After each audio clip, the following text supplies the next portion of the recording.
சஹான்ஜி பேசுகின்றேன். மனம் விட்டு பேசுகிறேன். தேடலட்ட தேடல் தொடர் பாகம் 6. மனதினிடம் தெய்வீகம் உயிர்த்தெழ நான் என்ன செய்ய வேண்டும்? என்னகமே, காமத்தை பற்றி அழகாக சொன்னீர். காமம்தான் அனைத்திற்கும் மூலதனம். நீங்கள் காமத்தை பற்றி சொன்னதும் எனக்கு மன நிறைவாக உள்ளது. என்னகமே, இன்னும் அதை நுணுக்கமாக அந்த காம உணர்வை எப்படி எதிர்கொண்டு அந்த காம உணர்விலிருந்து நான் தெய்வீக தளத்திற்கு உயிர் தெழுவதற்கு ஆன வழிகளை, யுக்திகளை எனக்கு புரியும்படி சொல்லேன். என்னகமே, என்னகம் என்னை சற்று திரும்பி பார்த்தது. சொல்கிறேன், கேள். இந்த காமம் சிற்றின்பமாகவும் பேரின்பமாகவும் மனிதன் எதிர்கொள்ளலாம். பெரும்பாலான மனிதர்கள் சிற்றின்பமாகத்தான் எதிர்கொள்கின்றார்கள், அதை பயன்படுத்துகின்றார்கள். ஒரு ஆணும் பெண்ணும் முயங்கும் பொழுது அவனுக்குள் ஏதோ ஒரு அமைதியையும் ஆனந்தத்தையும் உணர்கின்றான் அல்லவா? அது எப்படி நிகழ்கின்றது என்பதை என்றாவது நீ உற்று கவனித்ததுண்டா? அப்படி கவனிக்கிற அளவுக்கு அறிவு இருந்தால் நான் ஏன் என்னகமே உங்ககிட்ட இது பாடம் கேட்குறேன்? சரி கேள். ஆணும் பெண்ணும் முயங்கும் பொழுது ஆணினுடைய ஆண்தன்மை பெண்ணினுடைய ஆண்தன்மை பெண்ணில் உள்ள பெண்தன்மையோடு இணைகிறது.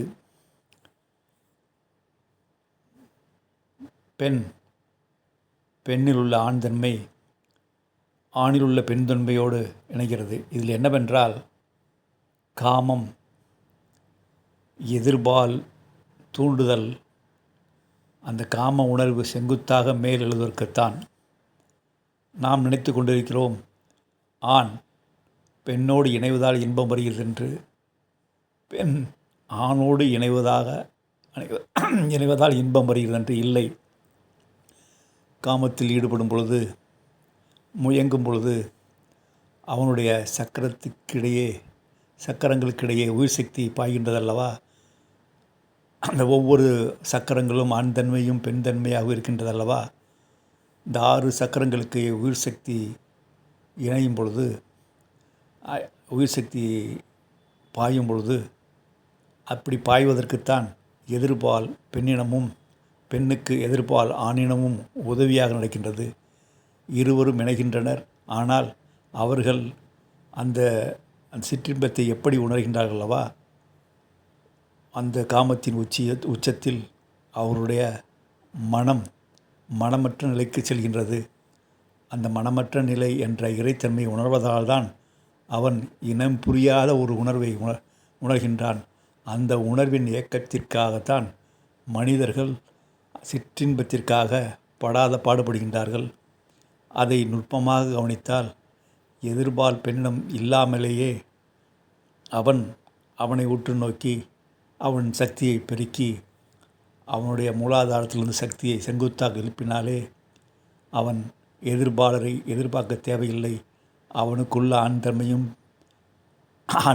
பெண்தன்மையும் ஆண்தன்மையும் பெண்தன்மையும் போன்ற 6 சக்கரங்கள் கிடையே உயிர் சக்தி பாயும் பொழுது அவன் எப்பொழுதுமே ஒரு பரவச நிலையில் இருக்கும் ஒரு நிலை ஏற்படுகிறது. ஒரு ஆணுக்கு காமத்திற்காக, சிற்றின்பத்திற்காக பெண்ணை நாட வேண்டியுள்ளது. பெண்ணுக்கும் காமத்திற்காக, சிற்றின்பத்திற்காக ஆணை சார்ந்திருக்க வேண்டியுள்ளது. எதனையும் சாராமல், எதனையும் எதிர்பார்க்காமல் அந்த பிரம்மச்சரியம் என்ற வித்தையை ஒருவன் உணர்ந்து கொண்டால், அந்த நிலை அவனுக்குள் தெய்வீகம் உணர்வதற்கான ஒரு சூழ்நிலை ஏற்படும். அவன் வழியாக படைப்பாற்றல் திறன் ஏற்படும். அவனுடைய வழியாக தெய்வீக பண்புகள் வெளிப்படும். ஓ, காமத்திற்கு இவ்வளோ விஷயம் இருக்கா?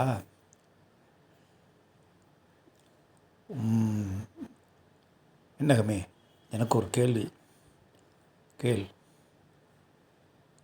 கடவுள் இருக்கின்றாரா? இருக்கின்றார், பார்க்கின்றேன். அவர் பார்த்து கொண்டே கேள்வி எழுப்புகின்றார். என்ன சொல்கின்றீர்? ஆம், என்னில் உயிர்ப்பாக இருக்கின்றார், உணர்ந்ததால் இருக்கின்றார் என்று சொல்கின்றேன். உன்னில் உறக்கத்தில் இருக்கின்றார், ஆனால் நான் பார்க்கின்றேன். நீ கேள்வி மட்டும் கேட்கின்றாய், விழிப்புணர்வற்ற நிலையில். புரிகின்றதா? ஏதோ சொல்ல வரீங்க, ஒன்றும் புரியல. சரி, இதற்கு முன் கடவுளை பற்றி புத்தரிடம் சிலர் கேட்டார்கள். அதற்கு கேட்டதற்கு அவர் என்ன பதில் சொன்னார் என்பதை பற்றி சொல்லட்டுமா? சொல் என்னகமே, சொல். உன்னிடம் கதை கேட்டு பல நாட்கள் ஆகிவிட்டது. புத்தரிடம் ஒரு பக்தன் சென்றானாம். அவன் சிறந்த பக்தன், பக்தி மார்க்கத்தில் அதிகமாக ஈடுபடுபவன், அதிக கோவில்கள், பூஜை புனஸ்காரங்களுக்கு முக்கியத்துவம் கொடுப்பவன், கோயில் தலங்களை கட்டி கொடுத்து மக்களுக்கு பக்தியை வளர்ப்பவன். அப்படிப்பட்ட நபர் புத்தரை நாடி சென்று, அவருக்குள் நாம் பக்தி மார்க்கத்தில் இவ்வளவு வேகமாக இருக்குமே, ஈடுபாடோடு இருக்கின்றமே, உண்மையில் கடவுள் இருக்கின்றாரா இல்லையா என்ற ஒரு எண்ணம் இருந்தது. அந்த சந்தேகத்தை தீர்த்து கொள்வதற்காக புத்தரிடம் அவன் சென்றான். அந்த பக்தன் புத்தரிடம், ஐயா, நான் மிகச்சிறந்த கடவுள் பக்தன், ஆனால் எனக்குள் இந்த சந்தேகம் வந்துவிட்டது, கடவுள் இருக்கின்றாரா என்ற சந்தேகம். கேள்வி கேட்ட பக்தனை பார்த்து புத்தர் சொல்கின்றார், கடவுள் இல்லை என்று. அந்த பக்தன் திடுக்கிட்டு போனான். நாம் இதுவரை கடவுள் இருக்கின்றார் என்று பக்தி மார்க்கத்தில் இவ்வளவு தூரம் பயணித்தோமே, புத்தரே சொல்லிவிட்டாரே கடவுள் இல்லை என்ற மன உளைச்சியில் அங்கிருந்து அவன் சென்று விட்டான். பிறகு புத்தரை பார்க்க இன்னொருவன் வந்தான். அவன் நாத்திகன். அவன் நாத்திக கருத்துக்களை பேசி மக்களை பல நாத்திகர்களாக உருவாக்கினான். கடவுளை மறுத்து கொண்டே இருந்தான். கடவுளை மறுப்பதற்காக பல விடயங்களை சொல்லி நாத்திகத்தை வளர்த்து கொண்டிருந்தான். அவனுக்குள் ஒரு சந்தேகம் வந்தது, கடவுள் இருக்கிறாரா என்ற சந்தேகம். கடவுள் இல்லை என்று சொல்லி கொண்டு இருக்கும் அந்த நாத்திகனுக்கு ஒரு சந்தேகம், கடவுள் இருக்கிறாரா, அப்படி இருந்தால் ஏதாவது ஆகிவிடுமல்லோ என்ற ஒரு சந்தேகம் வந்து இதை தீர்க்க யாரிடம் செல்வது என்று யோசித்திருக்கின்றான். புத்தரை பற்றி அவர் கேள்விப்பட்டிருக்கின்றான். புத்தரிடம் சென்றான். அந்த நாத்திகன் புத்தரிடம், குருவே, நான் நாத்திகன், நாத்திக கருத்துக்களை பரப்புபவன், ஆனால் என் ஆழ்மனதிற்கு ஒரு சந்தேகம் வந்துவிட்டது. கடவுள் இருக்கின்றாரா இல்லையா? நாத்திகனை மௌனமாக பார்த்து, கடவுள் இருக்கின்றார் என்று சொல்கின்றார். நாத்திகன் உள்ளுக்குள் ஆடி போய்விட்டான். நாம் இதுவரை கடவுள் இல்லை என்று மறுத்து பேசினோமே, நாத்திகத்தை வளர்த்தோமே, இனி என் வாழ்க்கையை எப்படி நான் நகர்த்துவது என்று புலம்பிக் கொண்டே சென்றுள்ளான். இந்த பதிலை புத்தர் அருகில் கேட்டுக்கொண்டிருந்த இன்னொரு சீடன் குழம்பிவிட்டான். ஒருவரிடம் கடவுள் இல்லை என்று சொன்னார், பக்தி மார்க்கத்தில் இருப்பவன் கேள்வி காட்டான், இல்லை என்று சொன்னார் கடவுள். ஒரு நாத்திகன் கடவுள் இருக்கிறாரா இல்லையா என்று கேட்டதற்கு இருக்கின்றார் என்று சொல்கின்றார். ஏன் என்று குழப்புகின்றார். பொதுவாகவே புத்தர்கள் எல்லாம் குழப்பவாதிகள் தான். ஏனென்றால் நீ ஆணவ மனதால் இறுகி போயிருக்கின்றாய். அந்த இறுக்கத்தை தளர்த்த வேண்டும். நீ ஒரு ஃபார்மட் ஆகிவிட்டாய், அதை உடைத்தெறிய வேண்டும். நீ குட்டையாக குறுகி உள்ளாய். அந்த ஃபார்மட், குட்டை என்ற ஃபார்மட்டை உடைத்து நீ நதியின் பிரவாகமாக உயிர்த்தெழ வேண்டும். அதற்காகத்தான் புத்தர்களை போன்றவர்கள் இப்படி பலவிதமாக பதில் சொல்லி குழப்புவார்கள். என்னகமே, தத்துவங்கள் அழகாக பேசுகின்றீர்கள், எனக்கு புரியும்படி சொல்லுங்கள். ஏன் அப்படி சொன்னார்? பக்தனிடம் இல்லை என்று சொல்லியிருக்கிறார். நாத்திகனிடம் கடவுள் இருக்கிறார் என்று சொல்லிக்கின்றார். ஏன் அப்படி சொன்னார்?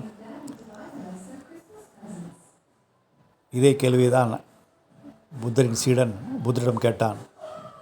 ஏன் பதில்களை ஒவ்வொரு நபருக்கும் ஒவ்வொரு மாதிரி சொல்கிறீர்கள் என்று கேட்டதற்கு புத்தர் சொன்னார், நான் அந்த கேள்வி கேட்ட பக்தனுக்கு கொடுத்த பதில், நாத்திகன் கேட்ட கேள்விக்கு நான் கொடுத்த பதில், இது அவர்களுடைய உள்முக வளர்ச்சிக்காக நான் அப்படி சொன்னேன். இதனுடைய தீர்வு, இதன் முடிவு எப்படி மாறும் என்பதை நீ உள்ளூர் தானே, அவர்கள் உள்ளூர் நபர்கள் தானே, நீ புரிந்து கொள்வாய். அதாவது கடவுள் பக்தி மார்க்கத்தில் செல்பவர்கள் அந்த பக்தி மார்க்கத்திலேயே மூழ்கி அந்த பக்தியை கடந்து அந்த கடவுளை உள்முகமாக உணர்வதற்கான முயற்சிகள் இது செய்யாமல் வெளிப்புறமாகவே பயணித்து கொண்டிருப்பார்கள். அப்படிப்பட்டவர்களை உள்முகமாக ஒரு அதிர்ச்சி வைத்தியம் கொடுத்து அவர் கடவுள் இல்லை என்று சொல்லி அந்த பக்தனிடம் ஒரு அதிர்ச்சி வைத்தியம் கொடுத்திருக்கின்றார். அப்பொழுதாவது அவன் வெளிப்புற பக்தி பயணத்தை உணர்வுடன் செய்து உள்புறமாக திரும்பி அந்த தெய்வீகம் தனக்குள் இருக்கிறது என்பதை உணரத்தான் அவர் ஒரு அந்த வகை பதிலை கூறியிருக்கின்றார். நாத்திகனிடம் இதேதான். அவன் இல்லை என்று மறுத்து கொண்டே இருந்தான். அவன் எதிர்மறையாக போய் பேசிக்கொண்டே இருந்தான். நேர்மறையை திருப்புவதற்குத்தான், அவனை பக்தி மார்க்கத்தில் திருப்புவதற்குத்தான், அவனை உள்முகமாக திருப்புவதற்குத்தான் அவனிடம் கடவுள் இருக்கின்றார் என்று ஒரு குழப்பமான பதிலை கூறியிருக்கின்றார்.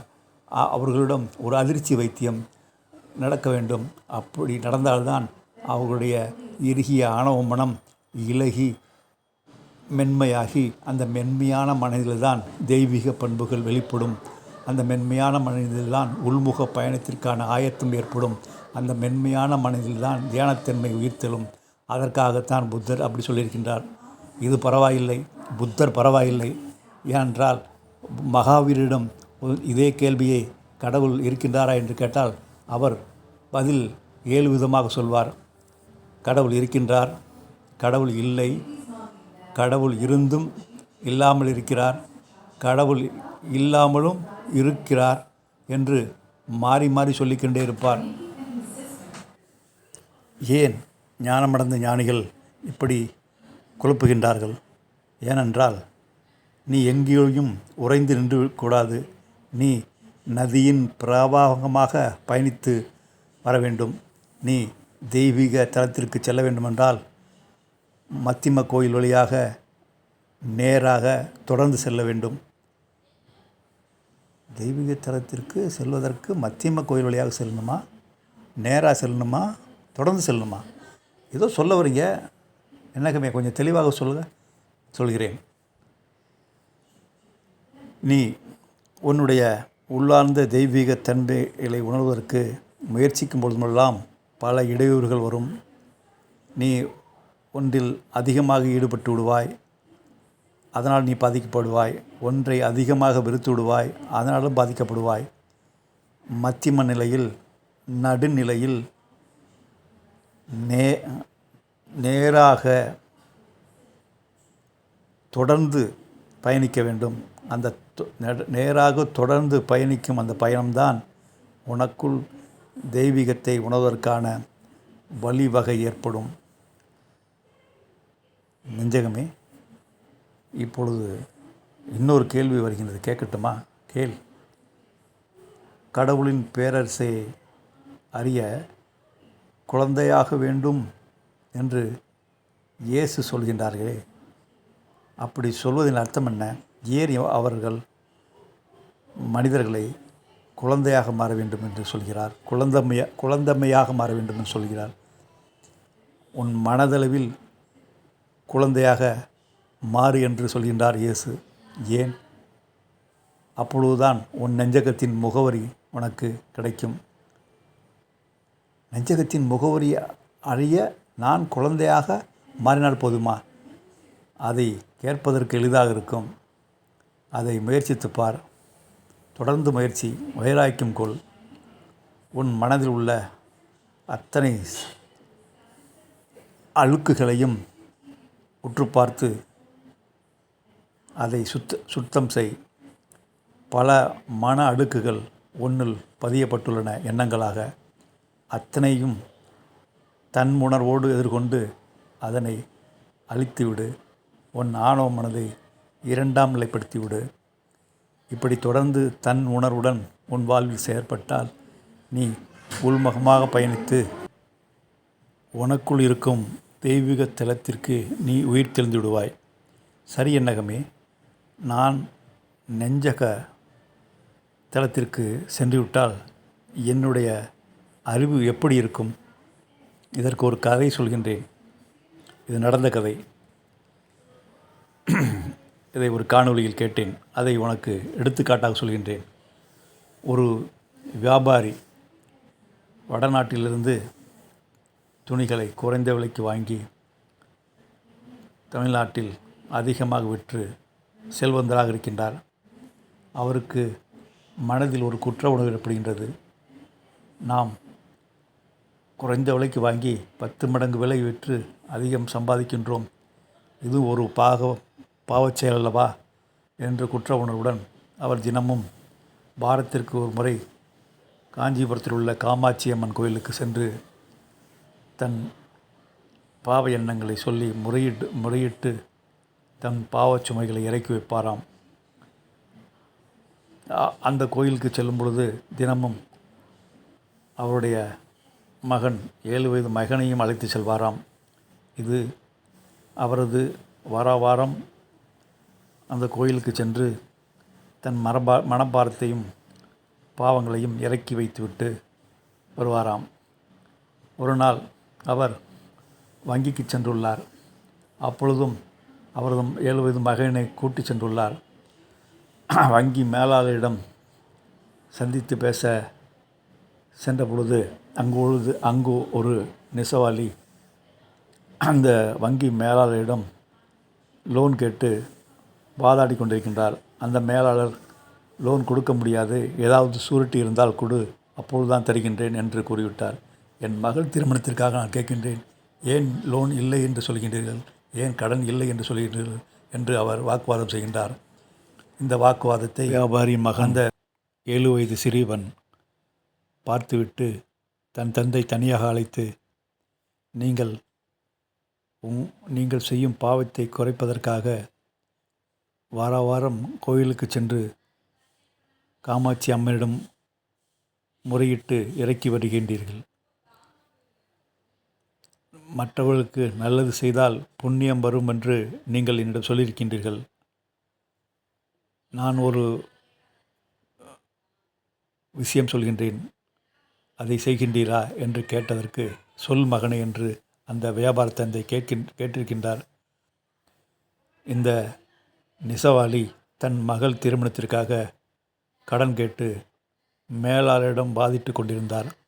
அவருக்கு நீங்கள் பணம் கொடுத்து உதவலாமே, நீங்கள் வியாபாரத்தில் அதிக லாபம் சம்பாதித்து அதனை டெபாசிட் செய்யத்தான் இங்கே வந்திருக்கின்றீர்கள். இவர்களுக்கு கடனாக கொடுத்து உதவலாமே, ஒரு கைமாற்றாக கொடுத்து உதவலாமே, இதுவும் புண்ணியம்தானே. இப்படி செய்தால் நீங்கள் செய்த பாவம் குறையுமல்லவா என்று அவன் தந்தையிடம் கூற, தந்தை ஆடிப்போனார். இந்த விஷயம் நமக்கு மனதில் படவில்லையே என்று அவர் அந்த நெசவாளி அருகே சென்று, என்ன உங்கள் பிரச்சனை என்று கேட்கின்றார். என் மகள் திருமணத்திற்காக கடன் கேட்டேன் மேலாளரிடம். அவர் சூரிட்டி கேட்கின்றார். ஆனால் என்னிடம் சூரிட்டி கொடுக்கும் அளவுக்கு வசதி இல்லை கூறுகிறார். பரவாயில்லை, எவ்வளவு பணம் வேண்டும் என்று கேட்கிறார்.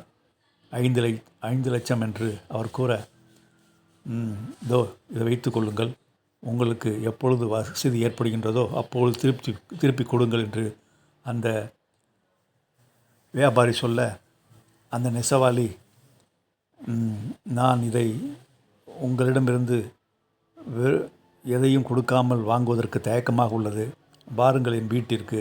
என்னிடம் பட்டு புடவைகள் இருக்கிறது. நான் ஒரு பட்டு நெசவாளி. அதை தருகின்றேன். அதை நீங்கள் விற்று காசாக்கி கொள்ளுங்கள். மீதி உள்ள பணத்தை நான் மெதுவாக கொடுக்கின்றேன் என்று சொல்ல, அந்த வியாபாரியும் அந்த நெசவாளி வீட்டுக்கு செல்கின்றார். அந்த நெசவாளி கொடுத்த பட்டுப்புடவையை பார்த்தால் அது ஒரிஜினல் பட்டுப்புடவை. அவர் அவ்வளவு கலைவண்ணத்தோடு அந்த பட்டு புடவையை நெய்திருக்கிறார். அதை எடுத்துக்கொண்டு கடைக்கு சென்று வைத்திருக்கின்றார்.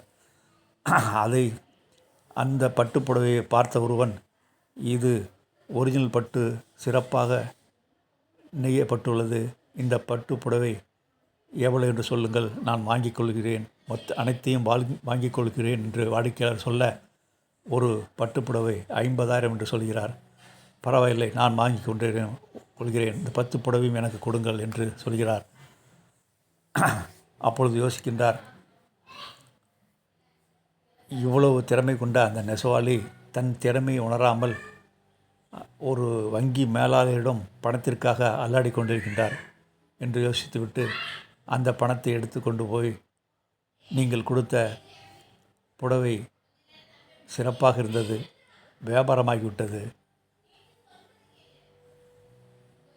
இந்தாங்கள் மீதி லாபம் என்று கொடுத்திருக்கின்றார். ஆம், உங்கள் புடவை அனைத்தையும் வியாபாரம் செய்துவிட்டேன். இனி நீங்களும் நானும் பங்குதாரர்.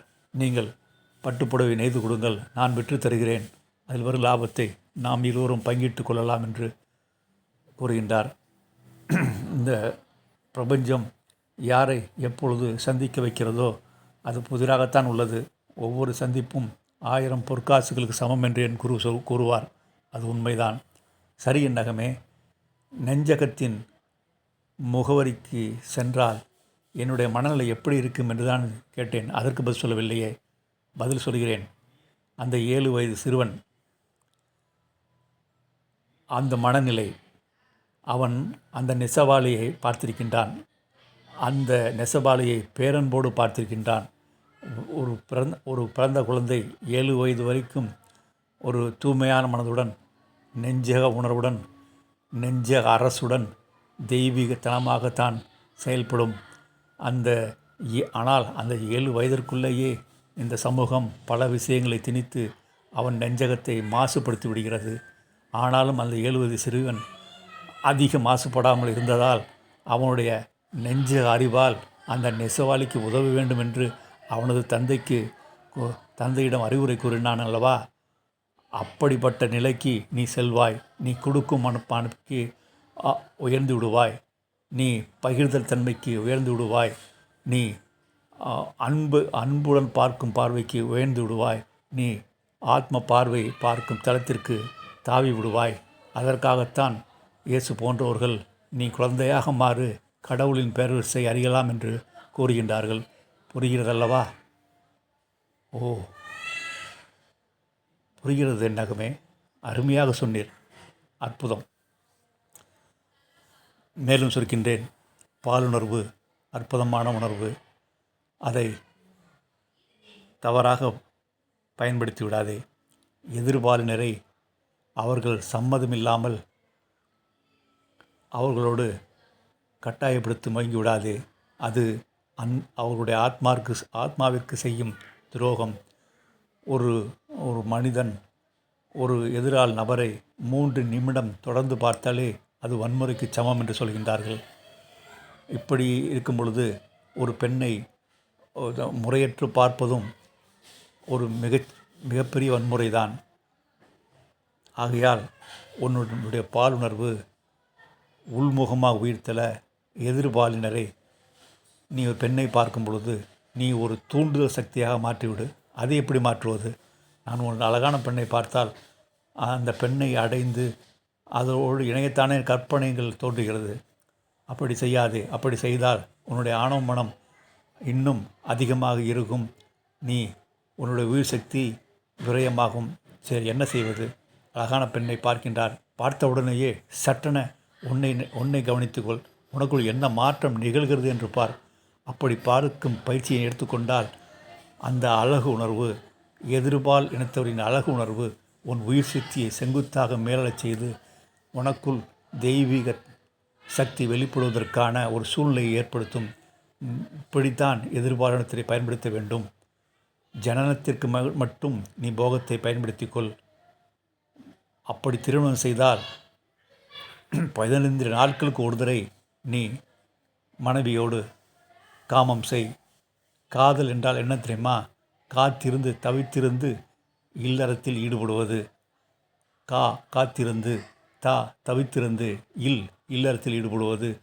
15 நாட்களுக்கு ஒரு முறை மனைவியோடு இணைவது, அதுதான் தர்மம். ஆனால் இன்றைய ஆணவமிக்க மனிதர்கள் காம எண்ணத்தோடையே வாழ்கின்றனர். காமத்தை அழக்குகின்றனர். காமத்தை முறையாக செய்வதில்லை. சுய இன்பத்திலேயே அவனுடைய உயிர் சக்தியை விரயம் செய்கின்றனர். வாரம் முழுவதும் சம்பாதிக்கின்றனர். சனி ஞாயிறுகளில் அந்த பணத்தை எதிர்பார்ப்புடன் கொடுத்து இன்பம் பெறுகிறேன் என்று தங்களுடைய உயிர் சக்தியை இழக்கின்றனர். தங்களுடைய தேக சக்தியும் இழக்கின்றனர். போகத்தில் நீ பயணிக்க வேண்டுதான். ஆனால் எப்பொழுதுமே நீ போகத்திலே இருந்து விடாதே. அந்த போகத்தை நீ யோகமாக்கு. அதற்கு சற்று நீ கவனி. அந்த போகத்தையும் அந்த போகத்தில் நீ முயங்கும் பொழுதும் அதை கவனி. அதை கவனித்தால் நீ உள்முகமாக பயணித்து அந்த பாலுணர்வு சக்தியை, அந்த காம சக்தியை கடவுள் தன்மையாக உயர்த்துவதற்கு நீ பயன்படுத்திக் கொள்வாய். ஆகையால் பாலுணர்வை சாதாரணமாக நடத்தி விடாதே. காமசக்தியை விரயமாக்கி விடாதே. அதை மடைமாற்றம் செய்து படைப்பாற்றல் திறமிக்க செயல்கள் வெளிப்படும் ஒரு சக்தியாக மாற்று. இது எனது அன்பான வேண்டுகோள்.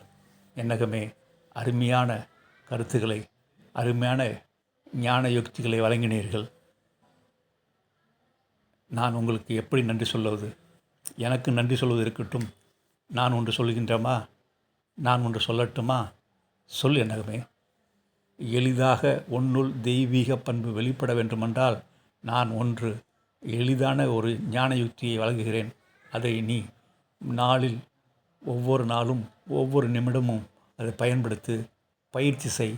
உன்னுள் தெய்வீக பண்பு இயல்பாக வெளிப்படும். அது என்ன என்னகமே? நன்றி உடனுடன் இரு. ஒவ்வொரு நிமிடமும் நீ அனுபவிக்கும் சுகங்களுக்காக நன்றி சொல். காலை எழுந்தவுடன் இன்று விழித்து கொண்டேமோ, இன்று உயிரோடு இருக்கின்றோமே, அதற்காக இறைவனுக்கு நன்றி சொல். நீ தெருவில் நடக்கும் பொழுது தென்றல் காற்று உன் மீது ஓதும் பொழுது அந்த சுகந்தத்தை நீ அனுபவிக்கும் பொழுது அந்த தென்றலுக்கு நன்றி சொல். ஒரு மரத்தின் நிழலில் சரியான வெயில் நேரத்தில் நின்று இளைப்பாறும் பொழுது அந்த நிழல் தரும் மரத்திற்கு நன்றி சொல். நீ உணவு சாப்பிடும் பொழுது இந்த உணவு தயாரிப்பதற்கு, இந்த உணவு என் கையில் வருவதற்கு